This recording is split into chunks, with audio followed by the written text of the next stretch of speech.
Assalamualaikum warahmatullahi wabarakatuh. Ashama akkam jirtu hordoftoota channel YouTube Abdul App barnoota baay'ee bareedaa ta'e takka isinii qabadhee dhufeen jira. Kan namoonni baay'een yeroo dheeraaf itti rakkachaa turan deebii isaa YouTubein karaa gabaabaa ta'een akka nuti itti fayyadamuu dandeenyu nuuf fidee jira. Seetingiinuma xiqqoo keessa seenuudhaan waan sakandii xiqqoo keessatti sirreeffannu takkan isinii qabadhee dhufee waan baay'ee bareedaadha kan hundi namaa kan YouTuberiin hundi itti fayyadamuu qabudha.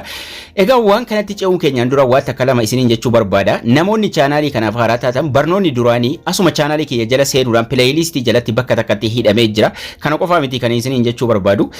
Asuma channel kiyya jala erga seentanii booda playlist jala yeroo seentan barnoota TikTok ni barbaaddu taanaan barnoonni TikTok bakka takkatti playlist duma kana jala seenuudhaan barnoonni YouTube, barnoonni video editing, barnoonni Facebook, seerri YouTube maal akka fakkaatu, dhimmi copyright wal qabate barnoonni AdSense hundinuu bakka takkatti hidhamee jira. As jala argachuu dandeessu. Isiniin jecha kala gara lammaffaatti yeroo dabarfadhu barnoota keenya har'aatti darbuu keenyaan dura inni lammaffaan ani isiniif himuu barbaadu. Namoonni baay'een haga ammaatti gaaffiin isin gaafachuu barbaadan ni jira. Gaaffii keessan kana tartiibaan karaa sirrii ta'een koomentii irratti naaf kataba. Gaaffii keessan kana takka lama jedheen viidiyoodhaan isiniif qabadhee dhufa. Gaaffii keessan waan namoonni baay'een barbaadan kan wal qabatu yookaan immoo waan isin rakkisee jiru koomentii irratti naaf kataba. Waan isin koomentii irratti barreessitan viidiyoodhaan isiniif qabadhee dhufa akka namni biraas irraa baratuuf jechuudha. Kanaafuu guyyaa har'aa kaastanii gaaffiin isin koomentii irratti nagaafattan viidiyoodhaan isiniif fida jechuudha.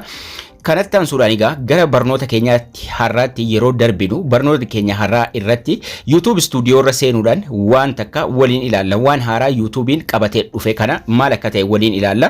YouTube studio irra seenuudhaan egaa asirratti illee koomentii keessan ni arga waan ta'eef koomentii bakka takkatti ni ilaala waan ta'eef koomentii jala galuudhaan deebii keessan isiniif hin deebisa.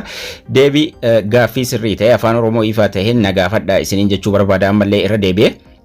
Egaan barnoonni keenya har'aa gara YouTube studio bilbilaa irra deemuudhaan profaayilii keenya gubbaa tuquudhaan seetingii haaraa takka seetingii baay'ee bareedaa ta'e ka dura YouTube studio irratti gara Chromeetiin irratti cinqabnu asirraan haala salphaa ta'een haala kamiin akka fayyadamuu dandeenyu seetingiin haaraan kun itti fayyadamni isaa maal fakkaata ka jedhu waliin ilaallaa jechuudha. Profaayilii keenya irra tuquudhaan profaayilii gubbaa jirtu irra tuquudhaan kana duraan isinitti agarsiiseen ture akka mallattoo qalamaa maqaa keenyaaf dura jiru irra tuquudhaan wantoota adda addaa asuma YouTube studio irra sirreeffachuu dandeenyu. Mallattoo qalamaa irra tuquudhaan baanarii sirreeffachuu dandeessu, loogoo sirreeffachuu dandeessu, waan adda addaa sirreeffachuu dandeessu. Kunillee dhiyeenya dhufee viidiyoo isaa isinii dalageen ture. Garuu har'a kan nuti ilaallu kana osoo hin taane achuma profaayilii keenyarra erga tuqnee dhufnee kaane seetingii jira. Seetingii sarara waliin seenuudhaan ilaallaa jechuudha. YouTube studio irra seennee profaayilii erga tuqnee seetingii irra tuquun gara fuula ittaanutti darbinaa jechuudha. Seetingii ka jedhu kana keessatti seetingiin haaraan takka nuuf ida'amee jira. Wanni haaraan kun maali? Isa jedhutti deemnaa jechuudha.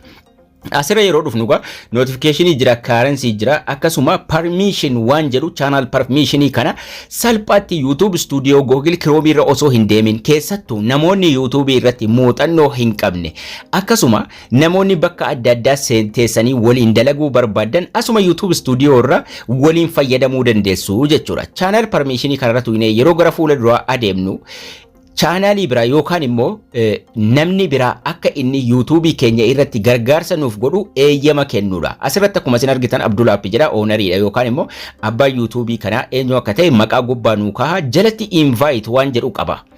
Waan gubbaa jiru sana yookaan immoo abbaachi YouTubicha san irraa jijjiiruu hin dandeessanii jechuudha. Garuu invite waan jedhu waan haaraa takka jala jira. Invite kana dura YouTube studio Chrome irratti fayyadamna. Amma garuu asumarraa salphaatti fayyadamuu dandeenya jechuudha. Invite ka jedhu kana tuquudhaan akka namni chaanaalii keessan irratti viidiyoo isinii maxxansuu danda'u. Waan isin duraan maxxansitan akka inni edit isinii gochuu danda'u. Akkasuma wantoota tokko tokkos akka inni irratti isin gargaaruu danda'u invite gochuu jechuudha. Invite kanarra yeroo seenne filannoo adda addaa qaba. Filannooleen kun managerii jira, editorii jira, editor limited jira, subtitle editorii jira, viewerii jira, viewer limited jira.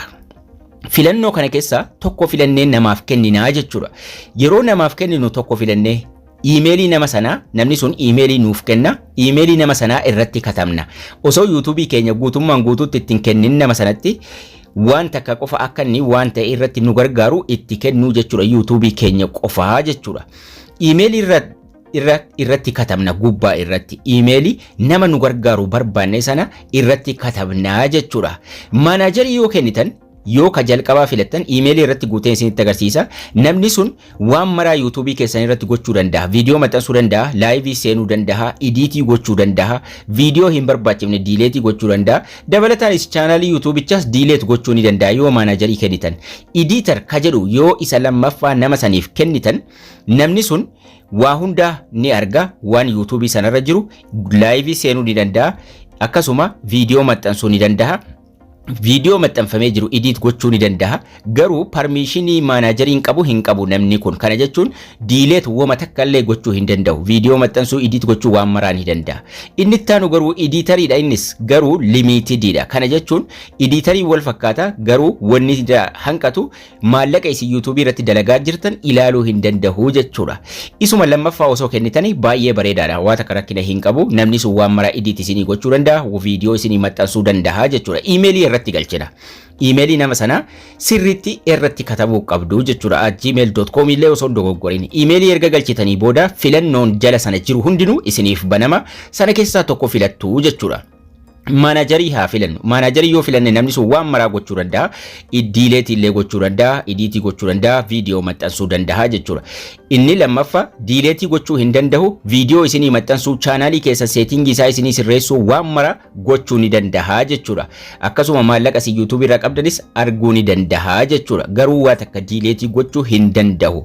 Akkasuma paaswordii keessanis jijjiiruu wanni akkasii kun hin danda'amu jechuudha. Inni sadaffaa garuu waa hundaa edit gochuu ni danda'a garuu maallaqa keessan arguu hin danda'u. Kanaafuu isa lammaffaa yoo namaa kennitan namni muuxannoo YouTube irratti qabu sirriitti chaanaalii keessan isinii babbareechuudhaan, thumbnailii itti gochuudhaan, baanarii irra kaa'uudhaan, loogoo irratti hojjechuudhaan, akkasuma viidiyoo isin maxxansaa turtan edit gochuudhaan, thumbnailiin haa ta'u, mata duree adda addaa haa ta'u waan baay'een irratti isin gargaaruu danda'a jechuudha. Isa lammaffaarra yookiin isa sadaffaarra erga keessanii booda send invitation ka jedhu tuquudhaan nama sanatti ergitu namni sun accept gochuudhaan sanaan booda waan maraa chaanaalii keessan irratti editii isiniif gochuu danda'a. Akkasuma irrattis bal'inaan isin gargaaruu danda'a. Viidiyoo seeraan isinii maxxansuu, mata duree bareedaa itti gochuu, waan maraa gochuu ni danda'a jechuudha. Emailii keessan hin argu namni sun akkasuma waan isin emailii irraa qabdan dhimma biraa keessas galuu hin danda'u. Wama YouTube sana qofa fayyadamaa jechuudha. Sendii gootu namni sun dhufee asirratti baha. Yeroo isin hin barbaachifne immoo permissionii kana jala seetingii irra seenuudhaan remove ofirraa gochuu dandeessu. Nama sanas ofirraa balleessuu dandeessu jechuudha. Kanaafuu asuma YouTube studio irraa profaayilii keessa irratti tuqxanii seetingii keessa seenuudhaan salphaatti nama YouTube keessa irratti isin gargaaruu danda'u. Permission waan jedhu kana keessa galuudhaan salphaatti gargaarsa argachuu dandeessu. Sun isinin jedha baay'ee salphaadhaa itti fayyadama. Barnoonni keenya har'aas kana fakkaata. Laayikii sheerii gochuu hin dagatina. Haga barnoota kutaa itti aanu walitti deebinutti turtii gaarii nagayaan tura.